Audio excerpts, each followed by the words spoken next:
계속해서 액션 패스포트를 가지고 우리들이 매주 가고 있습니다. 오늘쯤은 이제 안 가져오신 분들이 아무도 없으리라고 생각합니다. 혹시 오늘 처음 나오신 분이 있다면 나갈 때 꼭 받아가지고 나가셔서 1년 동안 이 액션 패스포트를 꼭 가지고 함께 생활을 하셔야 합니다. 오늘 여러분들 1월 요 칼렌더를 한번 펴보세요. 1월 칼렌더 펴보시면 요게 모든 그 행사들이 나와 있고 앞에 조그만 네모칸이 있습니다. 매월 마지막 주일은 이제 저희가 액션 패스포트를 체크하는 주일입니다. 여기에 여러분들이 신앙생활에 연관된 것을 여러분들이 체크하시면 내가 한 달을 이렇게 살았구나 라고 하는 것을 알 수 있도록 되어 있습니다. 오늘 말씀을 마치고 나면 묵상에 관한 부분들을 다시 여러분들 진단하고 결단하고 그리고 월별로 이렇게 체크를 하게 되어 있습니다. 매주 여러분들이 액션 패스포트 가져오는 것 잊지 말고 꼭 지참하시기 바랍니다. 그렇게 하실 수 있죠? 네. 오늘은 그 자리에 그대로 앉으셔서 액션 패스포트와 성경책을 가슴에 대시고 다시 복음 앞에 내 영원 선에 주님 만난 그때 나 다시 돌아가 주님께 예배드리며 다시 십자가의 길 걸음 다시 복음 앞에 내 영원 선에 주님 만난 그때 나 다시 돌아가 주님께 예배드리며 다시 십자가의 길 걸으리. 자, 오늘 우리 잠깐 인사할 텐데 저에게 지난주에도 들려온 소식입니다. 해외에 있는 분들이 오늘 여러분들이 예배드리면서 손 흔들어 주는 거 너무 감사해서 그냥 누가 있든지 없든지 미친 듯이 흔든대요. 여러분들 인사해 주는 게 참 큰 힘이 됩니다. 우리 오늘 인사는 다시 복음 앞에 섭시다. 두 손 흔들어 한번 인사하겠습니다. 시작. 다시 복음 앞에 섭시다. 네, 고맙습니다. 자, 오늘은 묵상이 주는 유익에 대한 말씀을 여러분들과 함께 나누려고 합니다. 묵상이 우리들에게 어떤 유익이 있는가? 묵상은 우리들이 하나님의 말씀을 따라 살려고 하는 우리의 계획이고 묵상 자체가 목적이 아니라 우리들이 어떻게 하면 순종할 수 있는가? 그 순종을 배우려고 하는 이유이기도 합니다. 그래서 오늘 만나교회에서 하고 있는 묵상은 어떤 것들이 있는지 잠깐 소개하고 또 묵상에 관한 잠깐 짧은 간증을 듣고 말씀으로 들어가도록 하겠습니다. 만나교회는 말씀 묵상이 있는 교회입니다. 먼저 만나교회에서 제작하는 격월간 묵상집 하나님 동산 나무 생각은 주일 설교 내용을 묵상하는 주제 묵상과 성경을 순차적으로 묵상하는 순차 본문 묵상으로 구성되어 있습니다. 그리고 여러분이 묵상을 효과적으로 할 수 있도록 돕는 프로그램들이 있는데요. 그 첫 번째 프로그램은 바로 큐티 학교입니다. 이 큐티 학교에는 큐티의 거룩한 습관을 만드는 4주 과정의 쉬운 큐티 학교, 균합적 방법을 통해 말씀 묵상을 체계적으로 훈련하는 큐티 학교, 묵상 소그룹 인도자 훈련 과정인 큐티 인도자 과정, 매주 묵상한 말씀을 함께 나누는 큐티 나눔방이 있으며 이 밖에도 큐티 1일 특강 등의 특별한 시간이 수시로 진행됩니다. 그리고 여러분의 묵상을 돕기 위해 마련된 또 하나의 특별한 프로그램, 바로 큐티 친구입니다. 큐티하는 방법은 알고 있지만 습관이 되지 않아 매일 큐티하는 게 어려우셨던 분들, 큐티 친구가 도와드립니다. 매일 SNS를 통해 그날의 말씀 묵상한 내용을 나누고 일주일에 한 번 큐티 친구와의 만남을 통해 한 주간의 삶과 말씀을 나누면서 묵상의 즐거움을 알아가고 큐티가 생활화될 수 있도록 도와드립니다. 말씀 묵상 어렵지 않아요. 용기 내서 왔더니 하나님이 계세요. 말씀 묵상 어렵지 않아요. 아픈 영혼 예수님이 치료해 주세요. 남자라서 행복해요. 아이들이 염려되세요. 성령님이 놀아주세요. 말씀 묵상 어렵지 않아요. 만나면 좋은 친구 만나교회 큐티 친구. 여러분의 묵상을 돕는 큐티 학교와 큐티 친구에 많이 참여해 주세요.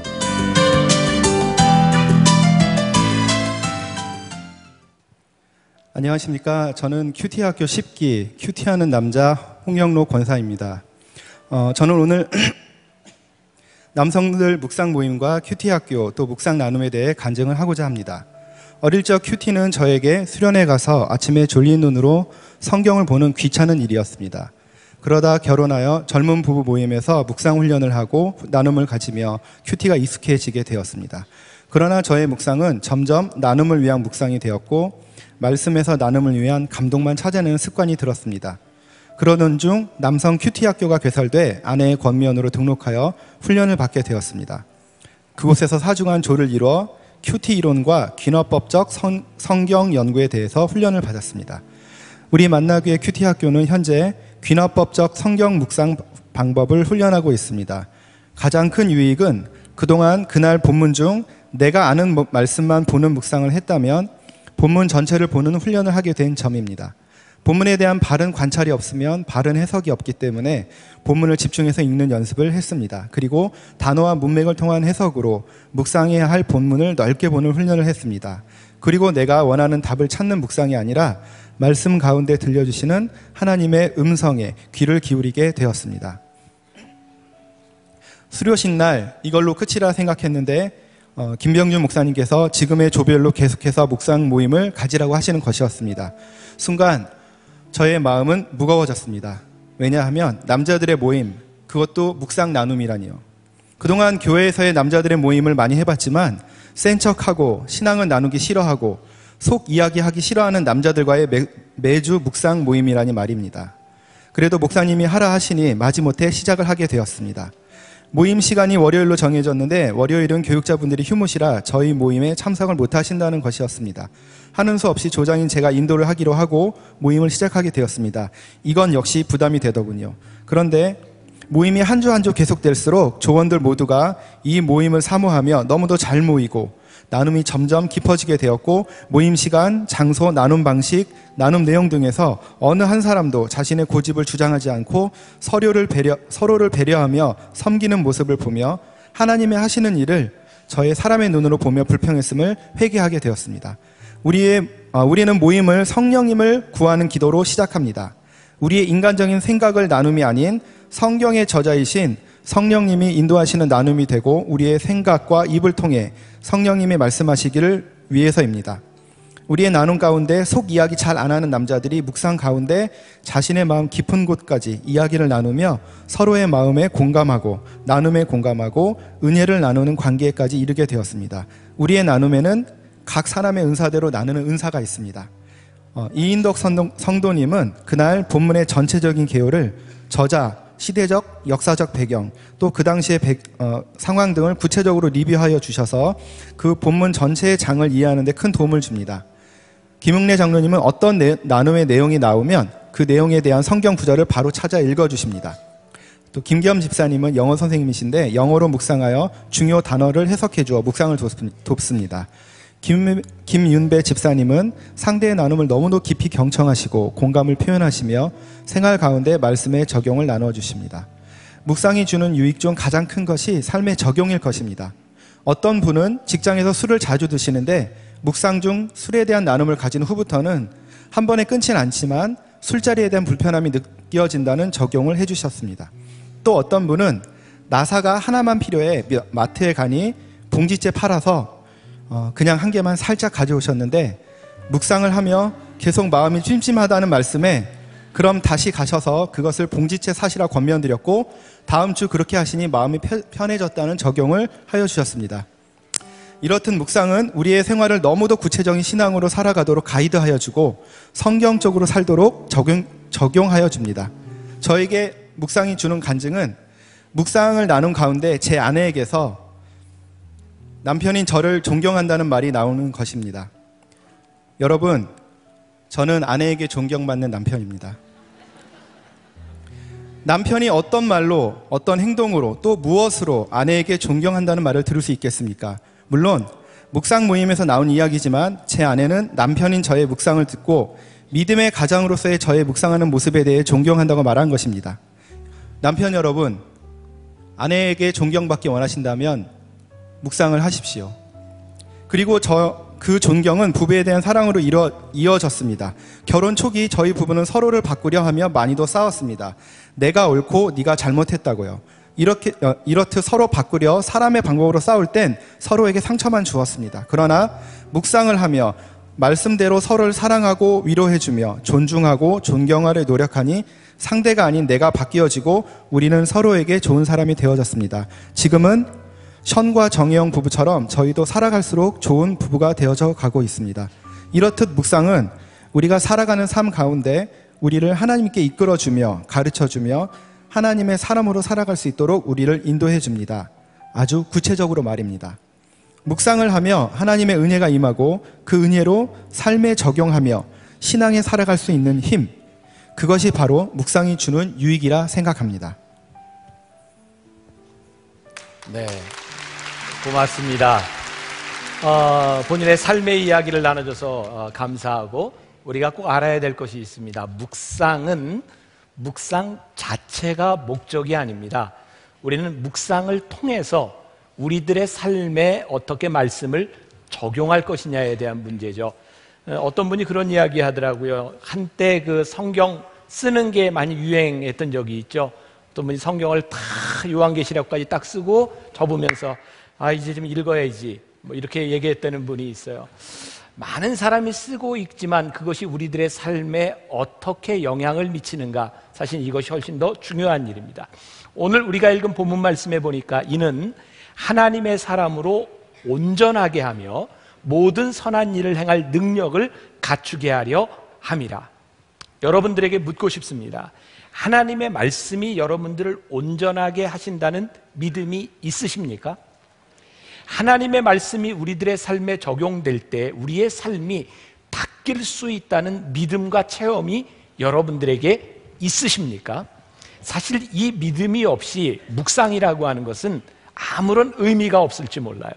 저희 만나교회 가장 큰 장점 중에 하나는 나무 생각이라고 생각을 합니다. 저희 교회에서 만드는 큐티집이죠. 사실 제가 이 큐티집을 만들면서 제가 인생을 참 힘들게 산다는 생각이 들어요. 종종 어떤 목사님들은 저에게 그러니까 아프지라고 말을 합니다. 왜냐하면 이 큐티 나무 생각이 나오기 위해서 저는 6개월 전에 말씀을 다 준비를 끝내놓고 그리고 나오기 2개월 전에 그 본문을 가지고 묵상을 나누고 그래야 여러분들이 지금 설교와 함께 2달 동안 묵상을 할 수 있기 때문입니다. 저는 지금 2016년 말씀을 지금 준비하고 있습니다. 참 힘들게 살아요. 그런데 그만큼 이것이 중요하기 때문입니다. 때때로 목회자로서 이런 절망감 같은 걸 느낍니다. 왜 우리는 이렇게 예배를 드려도 바뀌지 않는가? 그런데 어쩌면 당연한 것 같아요.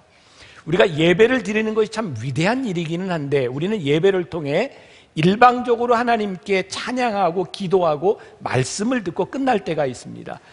그것이 온전한 예배가 되지 않는다는 생각이 듭니다. 우리가 하나님 앞에 예배하는 일을 했으면 이제 하나님께서 우리들에게 말씀하시는 것을 들어야 합니다. 그것이 온전한 예배가 되는 거죠. 어떤 목사님은 가장 은혜스럽지 못한 교회의 첫 번째로 이렇게 이야기합니다. 예배와 기도보다 늘 회의가 긴 교회, 가장 은혜스럽지 못하다. 교회에서도 많은 회의들을 합니다. 필요한 일입니다. 그래서 우리는 회의하기 전에 늘 기도합니다. 기도하고 예배하고 회의합니다. 솔직하게 우리의 모습을 보면 회의를 하기 위해서 기도를 해치우고 예배를 해치우고 회의를 합니다. 하나님의 말씀을 듣는 것보다 내가 하고 싶은 이야기와 우리들의 의견들을 빨리 모으기 위해서 형식적인 예배와 형식적인 기도, 그래서 하나님의 말씀이 살아있지 못한, 그래서 능력이 사라져버린 교회를 우리는 너무나 많이 보고 있는 것 같습니다. 문제가 무엇입니까? 하나님의 음성이 없는 것이 아니라 우리들이 하나님의 음성을 들으려 하지 않는다는 겁니다. 하나님의 음성이 없는 것이 아니라 우리들이 하나님의 음성을 구별하지 못한다는 것입니다. 묵상의 유익은 우리로 하여금 하나님의 음성을 듣게 할 뿐만 아니라 올바른 하나님의 음성을 구별하는 훈련을 우리들에게 시켜준다는 거예요. 지난해 돌아가신 지 이제 3년 된 그런 목사님을 추모해서, 하용조 목사님을 추모해서 믿음은 기다림으로 완성됩니다 라고 하는 책이 나왔습니다. 그 책에 묵상에 대한 이야기가 실렸더라고요. 창세기 12장 1절 말씀, 여호와께서 아브라함에게 이르시되 너는 너의 고향과 친척과 아버지의 집을 떠나 내가 내게 보여줄 땅으로 가라 라고 하는 말씀을 가지고 묵상에 대한 이야기를 풀어가고 있었어요. 그 하용조 목사님 책에 보면 믿음을 두 가지로 구별합니다. 약속의 믿음과 희망의 믿음. 여러분, 하나님께서는 우리를 부르셔서 약속해 주셨어요. 하나님이 우리를 부르신 약속을 믿는 것이 믿음입니다. 그런데 우리는 하나님의 약속을 믿는 믿음이 아니라 우리들이 희망하는 것을 믿습니다. 그리고 그것이 믿음인 것처럼 착각합니다. 하나님의 약속을 믿는 믿음은 하나님의 약속이 이루어질 때까지 기다리며 하나님과 동행하지만, 우리의 희망을 믿는 믿음은 내 희망이 끝나면 하나님을 향한 믿음도 끝나버립니다. 그래서 말씀을 묵상하고 하나님을 믿는다고 하면서도 스스로 실족하고 스스로 하나님과 멀어지는 사람을 보면 말씀에 사로잡힌 사람이 아니라 자기 신념과 자기 희망에 사로잡혀 기도하고 예수를 믿었구나라는 것을 알게 됩니다. 하나님께서 아브라함을 부르실 때, 그리고 성경의 수없이 많은 일들은 동일하게 시작합니다. 하나님께서, 여호와께서 말씀하시되 여호와께서 이르시되. 아브라함을 부르신 이 장면도 하나님께서 아브라함을 부르셔서 가라고 말씀하셨고 아브라함을 부르셔서 떠나라 말씀하셨습니다. 아브라함은 이 하나님의 약속을 의지하고 있었던 것입니다. 하나님의 말씀이 없을 때 우리의 믿음은 공허해집니다. 하나님의 말씀이 없을 때 우리의 믿음은 인내가 바닥이 납니다. 소망이 사라집니다. 결국 우리들이 기다리고 인내한다고 하는 것은 우리에게 분명히 말씀하시는 하나님의 말씀에 기초할 때 우리의 믿음이 든든하게 세워질 수 있는 겁니다. 그래서요, 하나님의 말씀이 우리들에게 믿음으로 들어오잖아요. 그러면 우리들에게서 집착이 사라집니다. 여러분, 우리는 믿음을 가지고 기도하면서 하나님께 축복을 많이 구하고 달라는 것을 참 많이 이야기하는데, 신기하게도 우리들이 구하는 그 많은 것들이요, 말씀과 믿음 속에 들어가게 될 때 내 집착이 사라지게 되고 하나님을 향한 소망이 우리들에게 들어옵니다. 그래서 믿음은 우리를 자유케 하는 것입니다. 약속이라고 하는 것이 무엇일까요? 하나님께서 아브라함을 부르셨지만 아브라함은 아브라함을 부르셨던 약속을 자기 살아생전에 다 보지 못합니다. 아브라함은 죽습니다. 어떻게 해요? 하나님의 약속을 의지하고 죽습니다. 아브라함의 아들을 통하여 그 다음 세대를 통하여 하나님의 약속은 끊임없이 이어집니다. 여러분, 우리가 하나님의 말씀을 묵상할 때 우리들이 소망이 사라지지 않고 우리들에게 인내가 사라지지 않는 이유는 우리들이 죽음 가운데도 하나님의 약속을 의지할 수 있기 때문입니다. 이것이 하나님의 말씀을 믿는 것입니다. 우리가 하나님의 말씀을 믿는 믿음이 있다면 그 믿음으로 인하여, 말씀으로 인하여 우리들이 온전하게 될 수 있다라고 하는 확신이 우리들에게 있는가? 다시 한번 묻습니다. 하나님의 말씀이 여러분들의 삶을 교정할 수 있습니까? 하나님의 말씀이 여러분들의 인격을 바꿀 수 있습니까? 하나님의 말씀으로 인하여 우리들이 확신 있는 삶을 살아갈 수 있습니까? 이 믿음이 우리를 붙잡아 주는 거예요. 제가 M스쿨 우리 성경 공부 강의를 할 때 배우는 구약 개관 교재를 제가 쓸 때 서론에 성경에 대한 이야기를 썼어요. 제가 성경을 가르치며 쓸 때 저 스스로에게 놀란 것이 있습니다. 성경이요, 우리가 가지고 있는 이 성경이 1500년에 걸쳐서 쓰여졌습니다.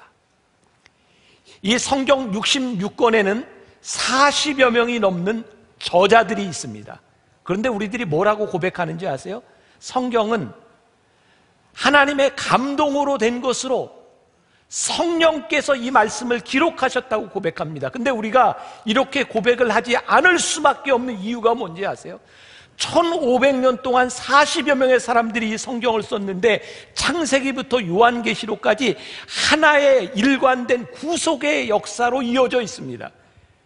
이건 성령께서 이 말씀을 편집하시지 않았다면 도대체 이해할 수 없는 이 성경 말씀이고, 더 놀라운 것은 지난 2000년 동안 이 성경을 읽는 사람들에게 놀라운 변화와 놀라운 기적이 일어났다는 겁니다.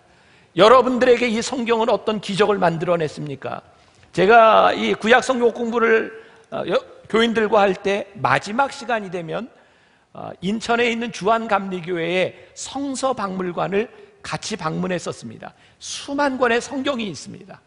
근데 그때 저의 주의를 끌었던 성경이 하나 있었습니다. 누가 필사한 성경이었어요. 경찰관 생활을 하다가 퇴직을 했던 어떤 분의 성경, 여기 사진에 나와 있죠. 저분의 쓴 필사본 성경입니다. 저기에 그렇게 쓰여 있더라고요. 저분이 성경을 쓰게 된 동기가 그 경찰 생활을 마치고 그리고 사형 선고를 받았어요. 암으로. 자식들에게 내가 해줄 수 있는 게 무엇인가 생각해 봤더니 내 손으로 성경을 써서 자식들에게 남겨줘야 되겠다. 그래서 성경을 쓰기 시작했답니다. 얼마나 오래 걸렸겠습니까? 성경을 한참 쓰다가 보니까 죽을 때가 됐는데 본인이 안 죽는 거예요. 그래서 병원에 가서 검사를 해봤더니 내가 왜 안 죽지? 그랬더니 몸에 있던 말기암이 다 사라져버린 거예요. 여러분, 제가 여러분들에게 무슨 얘기를 드리는가? 여러분들이 성경을 쓰면 여러분들의 암이 다 사라진다, 이런 정도의 차원을 이야기하는 것이 아니라 성경은 하나님의 말씀이기 때문에 우리들이 예측할 수 없는 어떤 일이 일어날지 모르는데, 무엇보다 놀라운 기적은 단순히 우리들의 병이 낫는 기적보다 우리의 인격과 우리의 세계관과 우리의 가치관을 바꾸는 놀라운 역사가 하나님의 말씀을 통해서 일어난다는 사실이에요. 아마 이전 분들은 기억하실 겁니다. 제가 군에 군목으로 갔을 때 들었던 이야기입니다. 군목 훈련을 하면서 교육하면서 들었던 이야기예요. 어떤 전방부대에 1960년대 초반입니다. 대대장 당번병으로 있었던 젊은이가 있었어요. 어느 날 전방으로 면회를 온 애인을 만나러 나가는데 아마 애인에게 잘 보이고 싶었던 모양이에요. 대대장 당번병은 대대장 군화도 닦습니다. 근데 자기 군화를 안 신고 대대장 군화를 신고 나가서 여자친구를 만나고 왔는데 대대장한테 걸린 거예요. 근데 대대장이 조금 마음이 넓은 사람이었으면 좋았을 텐데 그것 때문에 이 사람을 영창에 보냈습니다. 젊은이가 구두 하나 잘못 신고 나갔다고 영창에 갔으니 얼마나 분노했겠습니까? 내 인생이 망가지고 이거 영창에 가서 있는 시간이 얼마나 힘들었겠습니까? 영창에서 마음에 복수심을 가지고 결심하면 내가 나가면 저 대대장 죽인다. 그리고 영창에서 나오던 날 대대장 관사에 담을 넘고 들어가서 도끼로 대대장 가족을 다 찍어서 죽였습니다. 그 유명한 고재붕의 도끼 사건입니다. 그런데 불행한 것은 아침에 일어나 봤더니 자기가 도끼로 찍어서 죽였던 대대장 가족은 이미 전출을 갖고 새로운 대대장 가족을 죽인 거예요. 이 얼마나 비극적인 일이고, 그래서 고재붕이는 사형 언도를 받습니다. 죽을 날을 기다립니다. 얼마나 그의 인생에 분노로 가득 찼겠습니까? 그런데 그 감옥 안에 누군가 성경을 넣었어요. 고재봉이가 성경을 읽기 시작했습니다. 인생의 막장에서 그는 주님을 믿게 되었고, 그의 흉악한 죄악 가운데서도 주님이 그를 구원하셨다는 사실을 발견하게 되었고, 그 안에서 사람들에게 전도하기 시작합니다. 나는 이렇게 죽을 수밖에 없는 이런 인간이 되었지만 여러분들 예수를 믿으십시오. 제가 오늘 여러분들에게 하고 싶은 이야기, 그렇게 죽을 죄를 짓고도 구원받는다 이런 이야기를 나누는 것이 아니라, 그 어떤 누구도 어떤 누구의 인격도 성경은 바꿀 수 있다고 하는 것, 성경의 역사를 우리들이 믿기 때문에 우리들이 묵상을 하는 것이고, 오늘 우리들이 여기에서 말씀을 듣는 것이 아니겠는가. 오늘 제가 여기에서 설교하는 이 설교가 여러분들에게 그냥 강의나 혹은 역사적인 사건으로 들린다고 하면 여러분들은 정말 너무너무 의미 없는 시간을 여기에서 보내고 있는 거지. 오늘 강단에서 선포되는 이 말씀이 제 이야기가 아니고 하나님의 말씀 일진된 이 말씀을 통하여 여러분들의 삶을 교정하고 여러분들의 삶을 바꾸는 역사가 일어나기 시작할 때 이 말씀의 능력이 아니겠습니까? 그런데 문제는 이 말씀이 쉽게 우리들에게 그렇게 들려지지 않는다는 거예요. 말씀에 우리들이 쉽게 그렇게 익숙해지지 않는다는 거예요. 제가 만나교회 담임 목사가 되고 얼마 되지 않았을 때 교인들이 제 설교에 대해 불만이 참 많았던 것으로 기억을 합니다. 불만의 이유는 목사님은 설교하는데 말이 너무 빠르대요. 그래서 제가 가만히 어느 날 돌아가신 은퇴하신 김우영 목사님 설교를 들어보니까 연세가 오래되셔가지고 말을 천천히 하시더라고요. 근데 제가 39살에 담임이 됐으니 말이 얼마나 빨랐겠습니까? 그거 잘 안 고쳐지더라고요. 교인들이 그거 너무너무 힘들어해요. 조금 지나갔더니 교인들이 하는 얘기가, 목사님, 제가 만나교회 설교 듣다가 다른 교회 갔더니 도저히 못 듣겠어요. 느려서. 저에게 익숙해졌어요. 여러분, 만나교인들은요, 다른 교회 가면 설교 잘 못 듣습니다. 이유가 뭔지 아세요? 제 말에, 제 억양에 익숙해진 겁니다. 여러분, 사람 말도 이러할진데 성경을 여러분들이 그냥 피면서 이 말씀이 갑자기 우리들 속에 막 비수처럼 꽂혀가지고 내 인생을 막 확 바꾸고 성경 말씀이 살아서 막 역사하고, 여러분, 말씀이 그렇게 쉽게 일어나는 일이 아닙니다. 물론 성령의 감동으로 어떤 말씀이 우리들에게 꽂힐 수 있으나 우리의 인생을 바꾸는 이 성경 말씀은 우리들이 익숙하게 공부하고 묵상하며 점진적으로 우리들의 삶을 이끌어가는 역사를 일으키게 되어 있기 때문에 오늘 제가 묵상에 대한 말씀을 여러분들과 나누는 것이고, 다시 한번 여러분들에게 이런 질문을 드리는 겁니다. 오늘 본문이 말씀하는 것처럼 성경이 하나님의 감동으로 된 것이기 때문에 말씀이 여러분들을 교훈합니까? 말씀이 여러분들을 책망합니까? 말씀이 여러분들을 바르게 하도록 인도합니까? 말씀이 여러분들을 의로 교육하기에 유익하다고 하는 것을 여러분들이 믿으십니까? 정말 말씀이 여러분들 안에서 그렇게 역사하고 있기 때문에 내 삶을 교정할 수 있다고 하는 그 믿음이 있기 때문에 우리들이 말씀을 사모하고 있느냐는 거예요. 제가 오늘 설교하면서 힘들고 마음 아픈 이야기입니다. 지난 크리스마스 예배 때 저희 교회에서 순서 중에 하나로 저희가 하고 있는 월드 휴먼 브릿지라고 하는 그 단체에 많이 도와줬던, 기부했던 기업을 우리들이 감사패를 전달을 했습니다. 그중 한 기업의 대표가 요즘 방송에 많이 나오죠. 잘못됐습니다. 어려움을 겪고 있어요. 제가 전도한 사람입니다. 전도하고 첫날 우리 교회를 나와서 예배를 드리며 정말 눈물을 많이 흘렸고, 예배를 마치고 난 날 저에게 그랬어요. 목사님, 저 이런 예배 처음입니다. 왜 이렇게 눈물이 나는지. 그냥 찬양할 때 일어나서 손을 들고 찬양하고 싶은데 다른 사람들 때문에 참느라고 너무너무 힘들었습니다. 그러면서 예배 시간마다 나와서 눈물을 흘리던 사람입니다. 그러나 어느 날 사고가 났어요. 지난해 이맘때입니다. 람보르기니 본인이 몰고 있던 차를 가지고 운전을 하다가 차가 전복이 됐고 음주운전을 하다가 거의 폐차가 될 지경에서 죽을 뻔했어요. 저에게 또 이렇게 얘기했습니다. 목사님, 하나님이 저 살려주셨어요. 저 이제부터 제대로 살 거예요. 그리고 얼마 지나지 않아서 이제는 스포츠카 이런 거 욕심을 내지 않는다 그러더니, 제가 이렇게까지 얘기해서 미안하지만 만났는데 어느 날 그 젊은 사람이 롤스로이스를 타고 기사를 데리고 왔어요. 제가 그게 마음에 걸렸어요. 아니, 하나님 앞에 이렇게 살지 않겠다고 한 게 얼마나 됐는데, 그런데 그 물티슈 회사가 또 어려운 일을 당하게 되었고 그 차를 다시 팔면서 하나님 앞에 다시 서원했어요. 목사님, 하나님이 내 모든 것을 다 거두어 갈까 봐 겁이 납니다. 제가 제대로 살아야 되겠습니다. 그런데 다 처분한 줄 알았던 스포츠카 벤틀리를 하나 남겨놓고 있었고 그 차로 사고가 났어요.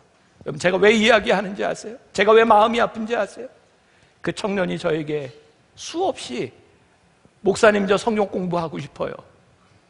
목사님, 저 말씀을 배우고 싶어요 라고 이야기했는데 제가 말씀을 가르쳐주지 못했기 때문입니다. 누군가에게도 연결을 시켜서 말씀을 배우도록 해야 되는데, 눈물을 흘리며 찬양을 흘리며 감동할 수 있는 것 얼마든지 할 수 있는데, 말씀이 살아있지 않고 말씀이 책망하지 않고 말씀이 의로 이끌지 않을 때 사람이 얼마나 쉽게 넘어질 수 있는지, 여러분, 우리의 감정으로 여러분들이 신앙을 지킬 수 있다고 착각하지 마십시오.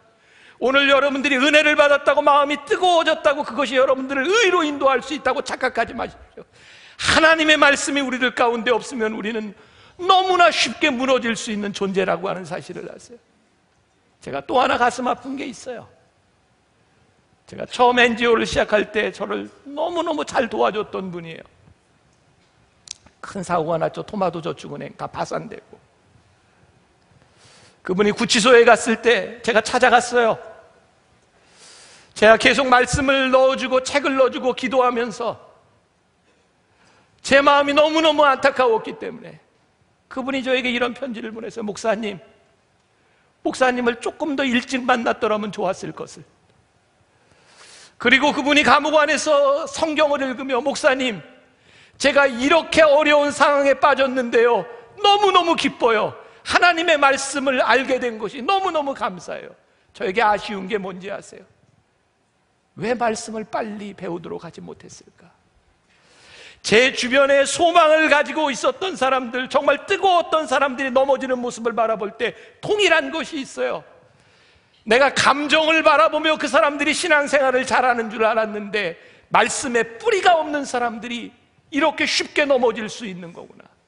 오늘 제가 여러분들에게 그렇게 묻고 그렇게 도전하고 싶은 거예요. 여러분들의 삶을 올바로 인도하고 여러분들을 책망하고 여러분들을 의롭게 하는 것은 감정이 아닙니다. 하나님의 말씀이 우리들 속에서 우리를 인도해 가야 하는 겁니다. 여러분, 캐나다의 왕립 기마 경찰대는요, 하는 중요한 일 중에 하나가 위조 지폐를 감별하는 일을 한답니다. 위조 지폐를 감별하기 위해서 그들이 배우는 게 뭔지 아세요? 각종 위조 지폐를 다 가져다 보면서 뭐가 잘못됐는지를 배우는 것이 아닙니다. 그들은 끊임없이 진짜 돈만 만진답니다. 매일매일 진짜 돈만 만지면요, 가짜 돈을 딱 집었을 때 안답니다. 제가 깨달은 게 있어요. 우리가 말씀의 진리를 매일 묵상하지 않고 우리가 매일 말씀에 사로잡히지 않으면 우리들이 옳고 그름을 분별할 수 없다. 그러나 말씀 묵상을 하며 살아간다면 우리들의 삶을 의롭게 인도해 주지 않겠는가? 요한복음 10장 2절부터 5절까지 말씀에 예수님이 이렇게 말씀하셨어요. 문으로 들어가는 이는 양의 목자라. 문지기는 그를 위하여 문을 열고 양은 그의 음성을 듣나니 그가 자기 양의 이름을 각각 불러 인도하여 내느니라. 자기 양을 다 내놓은 후에 앞서가면 양들이 그의 음성을 아는 고로 따라오되 타인의 음성은 알지 못하는 고로 타인을 따르지 아니하고 도리어 도망하느니라. 예수님이 말씀하셨어요. 내가 목자다. 양들은 목자의 음성을 안다. 양들은 목자의 음성을 듣고 따른다. 그런데 양들이 처음부터 목자의 음성을 아는 게 아니에요. 양은 너무나 둔하기 때문에 오랜 시간을 걸쳐서 목자의 음성을 구별해요. 아무리 시끄러워도 수없이 많은 소리가 들려도 목자의 음성을 아는 순간 그 소리를 듣고 따라갑니다. 사랑하는 여러분, 여러분들이 살아가는 이 세상이 너무 혼돈스럽고 너무나 많은 죄악들이 있고 여러분들을 유혹하는 수없이 많은 것들이 있다 할지라도 여러분들이 목자의 음성을 알면, 구별하면 그 말씀을 따라갈 수 있는 거예요. 제가 요즘 스케이트 배우잖아요. 열심히 타고 배워요. 여러분들이 지금 머릿속에 상상하는 것보다 잘 탑니다. 제가 스케이트를 타는데요, 잘 타는 사람을 보면 너무너무 부러워요. 못할 때는 배운이라고만 했었는데 이제 남들 타는 게 보이잖아요. 선수들 잘 타는 건 안 부러워요. 선수니까. 근데 제가 아마 지금 여기서 예배 드릴지 몰라요. 70이 넘으신 우리 교회 어른이에요. 스케이트를 타는데요, 너무너무 잘 타요. 일단 폼이 너무너무 자연스러워요. 너무 부러워가지고 제가 가서 물었잖아요. 어떻게 이렇게 잘 타세요? 근데 그분이 저에게 한 40년쯤 탔죠. 제가 아무 소리 할 수가 없었어요. 40년쯤 타면 저렇게 되나 보다. 누군가 하나님의 말씀을 들으며 하나님의 말씀대로 삶을 교정하는 사람들을 바라보며 부러우시죠? 부러워하지 마십시오. 처음부터 그렇게 된 것이 아닙니다. 말씀 훈련해야 되는 겁니다. 묵상해야 되는 겁니다. 하나님을 경험하는 삶이라고 하는 책에 보면 클라우드라고 하는 사람의 이야기가 나옵니다. 시편 37편, 정말 아무것도 아닌 것 같은 37편 21절에 이 말씀이 눈에 띄었답니다. 악인은 꾸고 갚지 아니하나, 악인은 꾸고 갚지 아니하나. 그 말씀이 탁 가슴속에 박히는데요, 자기 부모에게 500불을 꿨던 게 기억이 나더랍니다. 부모이기 때문에 꿔서 바로 갚은다고 했는데 부모이기 때문에 몇 달을 갚지 않고 있던 것이 생각이 나서, 이 말씀이 생각이 나서 부모님에게 바로 가서 돈을 갚았답니다. 방금 성령님께서 말씀을 통해 나에게 말씀하시는 것, 그것을 내가 깨닫는 순간 내 삶을 조종하기로 마음을 먹었고 내가 순종했더니 성령님의 역사를 경험하게 되었다는 거예요. 여러분, 말씀이 우리들의 삶에 적용된다는 것이 무엇입니까? 여러분들이 하나님의 말씀을 묵상하기 시작할 때 다른 사람에게는 아무 의미가 없는 것 같은 말씀이 내 가슴에 확 꽂혀요. 아, 이것이 하나님의 말씀이구나 생각될 때 우리들이 그 말씀을 우리들의 삶에 적용해요. 그때 성령님의 역사가 우리들 가운데 나타나기 시작해요. 그래서 우리는 우리의 삶을 점진적으로 교정해 나가기 시작하는 거예요. 수년 전입니다. 여기 보니까 우리 한동대 교수님도 여기 앉아 있는데, 제가 한동대 집회를 갔을 때예요. 주말 집회를 마치고 나서 주일날 채플을 인도하는데 꽤 오래된 일입니다. 제가 원고를 준비해가지고요, 학교 채플이니까 시간까지 다 이렇게 얼추 이렇게 맞춰가지고 나와서 뒤에서 기다리고 있는데 교목 목사님이 저를 소개할 자리가 된 겁니다. 제가 그런 경험이 처음입니다. 제가 기다리는데 제 속에서 정말 강력하게 성령님이 이렇게 말씀하시는 거예요. 네가 오늘 준비한 말씀이 이 학생들에게 적절하지 않다. 제가 시간까지 재서 준비했는데요, 근데 적절하지 않다는 마음을 계속 주시는 거예요. 당황스러웠습니다. 근데 순종해야 되겠다는 생각이 들더라고요. 그래서 제가 가져온 원고를 놓고 옆으로 나왔어요. 순종하려고, 원고를 보지 않으려고. 그리고 설교하기 시작했어요. 저 정말 수없이 많은 설교를 했습니다. 그때 저 처음으로, 정말 처음으로 하나님이 나를 쓰신다는 느낌을 설교할 때 강하게 받았어요. 그리고 제가 깨닫게 된 게 있습니다. 아, 하나님은 내가 준비한 것으로 일하시는 분이 아니라 나를 쓰시기를 원하시는 분이 하나님이시구나. 그때부터 저에게 어디 가서 설교하든지 그런 습관이 생겼어요. 제가 준비는 철저하게 해갑니다. 원고를 가져갑니다. 네, 늘 기도합니다. 하나님, 제가 준비했지만 하나님 원하시는 것이 무엇입니까? 저에게 순종할 수 있는 마음을 주세요. 작은 부분일지 모르겠지만 저에게 있어서 그날 경험했던 그 사건이 제가 말씀을 전할 때마다 저로 하여금 그 기도를 하게 만들어줍니다. 오늘 저는 여러분들에게 그렇게 도전하고 싶습니다. 여러분들이 하나님의 말씀에 순종했던, 하나님의 말씀을 통하여 여러분들의 삶이 교정되었던 그 경험이 여러분들을 이끌어 갈 것입니다. 그 경험이 여러분들의 삶에서 반복되면서 여러분들은 그 경험한 하나님을 통하여 점점 목자의 음성을 여러분들이 분별하게 될 것입니다. 그래서 오늘 여러분들에게 제가 챌린지하고 부탁드리는 거예요. 우리 찬양을 들으면서 여러분들 묵상에 대한 여러분 액션 패스포트 보세요. 나는 지금 어디에 있고 내가 무엇을 배워야 되겠는가? 그리고 결단하세요. 그리고 여러분들이 순종하고 따라하세요. 2015년 여기에 얼마나 많은 사람들이 모였는가에 대한 문제가 아니라 여기 모인 사람들 중에 얼마나 많은 사람들이 말씀 앞에 교정되고 말씀 앞에 변화되어 가는가, 그것이 우리의 힘이고 한국교회의 능력이고 하나님의 역사인 것을 우리들이 믿으며 여러분들이 그렇게 결단했으면 참 좋겠습니다. 여러분들의 그런 변화를 기대합니다. 우리 주님 말씀하시면 우리 함께 찬양하겠습니다.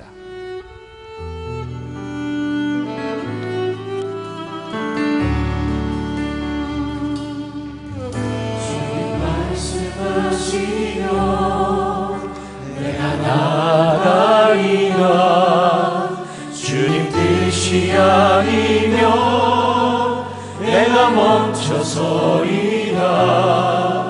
나의 가고 서는 것 주님 뜻에 있으니 오 주님 나를 이끄소서.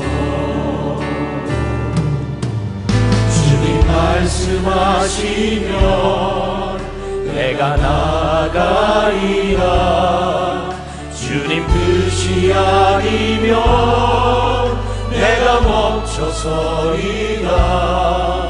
나의 가고 서는 것 주님 뜻에 있으니 오 주님 나를 이끄소서. 뜻하신 그곳에 나 있기 원합니다. 이끄시는 대로 순종하며 살리니 연약한 내 영혼 통하여 일하소서. 주님 나라와 그 뜻을 위하여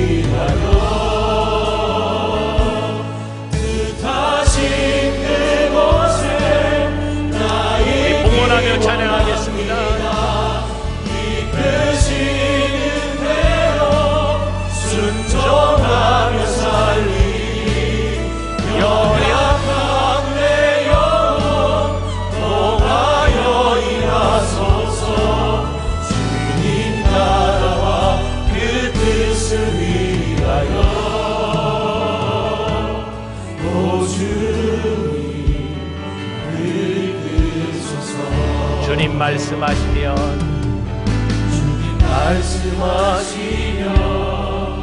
내가 나가리라.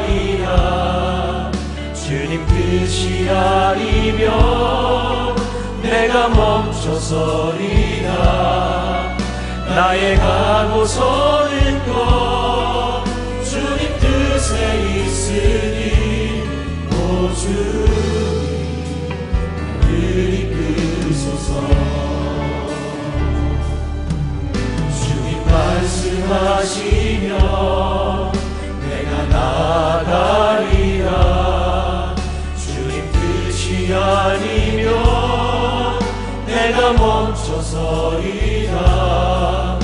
나의 가고 서는 것 주님 뜻에 있으니 오 주님 나를 이끄소서.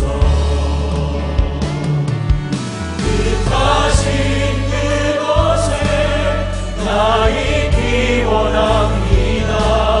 이끄시는 대로 순종하며 살리. 연약한 내 영혼 통하여 일하소서. 주님 나라와 그 뜻을 위하여 뜻하신 그곳에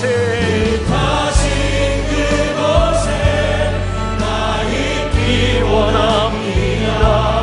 이끄시는 대로 순종하며 살리. 연약한 내 영혼 통하여 일하소서. 주님 나라와 그 뜻을 위하여 뜻하신 그곳에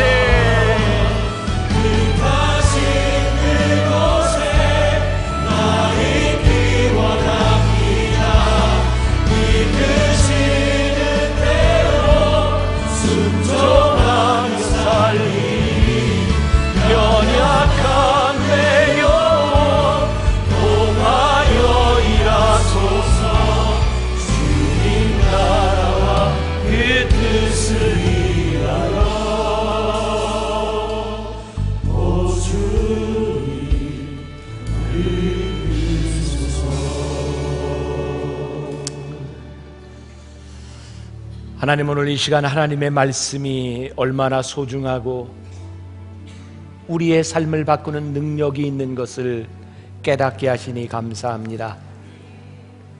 누구나 깨달을 수는 있지만 누구나 깨달음대로 살지는 못합니다. 하나님, 우리 사랑하는 만나의 식구들, 하나님의 말씀대로 살아갈 수 있는 사람들, 그래서 말씀이 우리의 인생을 바꾸는 역사를 간증할 수 있는 주의 백성들이 되게 하여 주옵소서. 오늘도 하나님 앞에 드려진 귀한 예물들, 우리의 헌신과 우리의 눈물과 땀이 여기에 있습니다. 귀한 물질 하나님 귀하게 사용되게 하시고, 무엇보다 어려운 이때에 우리 만나의 식구들 하나님 축복하여 주셔서 물질로 어려움 당하지 않도록, 물질로 인하여 하나님 앞에 범죄하지 않도록, 물질 때문에 세상 사람들에게 수치를 당하지 않도록 하늘 문을 여시고 축복하여 주옵소서. 지금은 우리 주 예수 그리스도의 은혜와 하나님 아버지의 무한하신 사랑과 성령의 인도하심이 말씀을 따라 살아가기를 소원하며, 말씀을 붙들고 이 세상으로 나아가는 당신의 사랑하는 모든 백성들을 위해 지금부터 영원까지 함께 하시기를 간절히 축원하옵나이다. 아멘.